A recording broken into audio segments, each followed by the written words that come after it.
Hello and welcome back. Hope you enjoyed the first video. This is just an introduction to the diet with chronic kidney disease. In this video, we're going to get more specific, and we are going to specifically talk about phosphorus. And why it's important to control your phosphorus levels. So let's go ahead and get started. And again, thanks for joining me. First, why do we have try to control our phosphorus levels? This is important.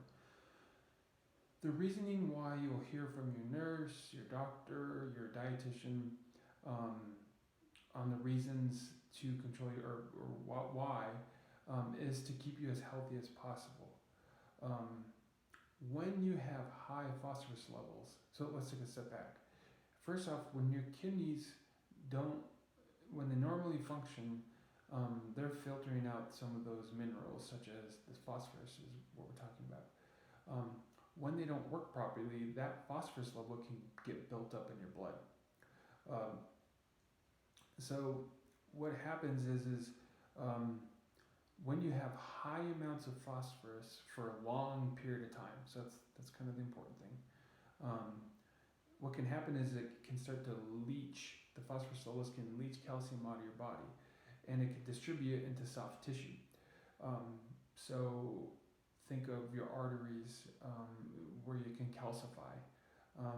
So if you have arteries and they start calcifying, you're going to constrict, obviously, the blood flow, which can lead to heart problems, heart attacks. So this is why it's really important to keep your phosphorus levels in goal range or keep it lower.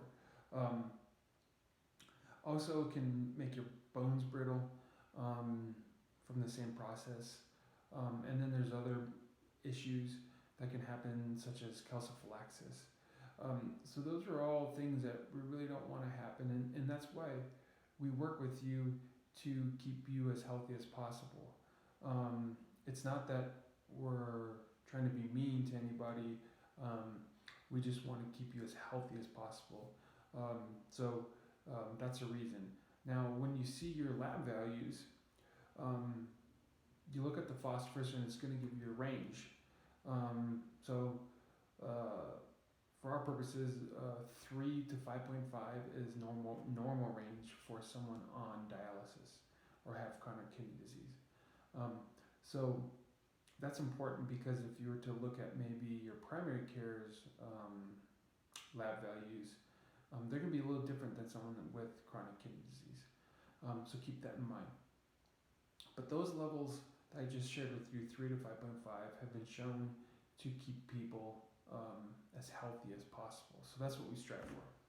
So each month you're going to take a lab, and that's how we know where or how to help you if it's high or low, and that's what we'll give some feedback in. Now, there's 3 ways to control your phosphorus. Number 1 is to watch it in your diet. So that's important. High phosphorus foods are, well, let's take a step back. There's 2 categories. There's naturally occurring phosphorus and processed phosphorus. Processed phosphorus, you absorb 100% of that phosphorus. Naturally occurring phosphorus, you'll absorb about 50 to 80%, depending on what type of food it is. So that's important. It's really important to stay away from those processed phosphorus, as I just mentioned, because you'll absorb 100% of that. So now let's get to the foods that are high in phosphorus. Dairy products, so milk, cheese, yogurt, ice cream, those all have high amounts of phosphorus in it. Now, of course, you don't absorb 100% of it, but there is quite a high amount, and people tend to eat quite a bit of these foods. In general, you can have up to a cup of milk a day, cow's milk. You can have an ounce of cheese, so think of like shredded cheese, or like a slice of deli cheese. You don't want to have all those in one day. You can have one or the other. A cup of yogurt, and and then a cup of ice cream would also be a serving. So those, again, you don't want to have them all in one day. So this is important, and people struggle with dairy. This is a harder one. There's not a lot of alternatives that taste the same. So this is important to try to keep it within that level. Next, nuts again are naturally occurring. Nuts are hard because you don't take your binder with it. It's just you walk by the nuts and you just grab a couple, and you don't even think about it. And we'll talk about binders here in a minute, but. So nuts, dark colas. So think of Dr. Pepper, Coca-Cola, Pepsi. These all have higher amounts of phosphorus. The clear sodas don't have as much. What else here? Any kind of deli meats, bologna. These are processed.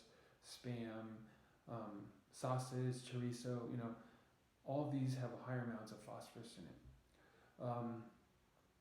Then you get to chocolate, that's another one that has higher amounts of phosphorus. Then you get to the processed phosphorus. So this could be in anything. This is difficult to identify. It could be in ramen noodle, it could be in, they add extra to cheese it. Phosphorus extends the shelf life of food items. So I always tell people if it's in a box and you can just dump it in boiling water, or you can stick it in the oven and it's instantly done, it probably has phosphorus in it. Going to restaurants, fast food is also problematic with high phosphorus amounts. So keep that in mind. And you want to limit those types of activities as much as possible. You just don't know what people put in the food there. Those are the higher higher food items. The second way to control your phosphorus level is to take your binders. So if your doctor, your nephrologist prescribes you binders, just make sure that you take them. Binders are what they are described, or how they're described is they bind the phosphorus when you eat, and then they excrete out the phosphorus. It's important to take, if you're prescribed, the binder while you eat. So if you take it 5 minutes before, 5 minutes after, it's not effective. You need to take it right when you eat. That is the most important thing. There's many different types of binders. So if one gives you stomach issues, let your doctor know, and perhaps they can change the binders. Again, can't stress it enough. If you eat something and you don't take your binder, it doesn't work. So oftentimes people get confused with the snacks. You need to take a binder in order to bind to that phosphorus. Sometimes people that only eat 1 to 2 times a day struggle because of the way that typically binders are prescribed. So let your doctor know if you only eat once a day.